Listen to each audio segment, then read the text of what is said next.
Hello friends, ಇವತ್ತಿನ ದಿನ ಈ ವಿಡಿಯೋದಲ್ಲಿ ಶ್ರೀಜಾನ ಮೊದಲ ಫ್ಲೈಟ್ ಜರ್ನಿನ ನಿಮ್ಮ ಜೊತೆ ಶೇರ್ ಮಾಡ್ಕೋತಿದ್ದೀನಿ. ಹೇಗಿದೆ ನೋಡೋಣ.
ಬ್ಯಾಗೇಜ್ ಕೌಂಟರ್ ತನಕ ಕೂಡ ತನ್ನ ಕ್ಯೂರಿಯಾಸಿಟಿನ ಹೊತ್ಕೊಂಡೇ ಬಂದಿದ್ಲು.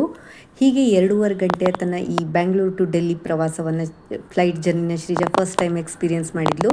ಹೇಗಿತ್ತು ಅಂತ ನೀವು ಕಮೆಂಟಲ್ಲಿ ತಿಳಿಸಿ. Thank you friends.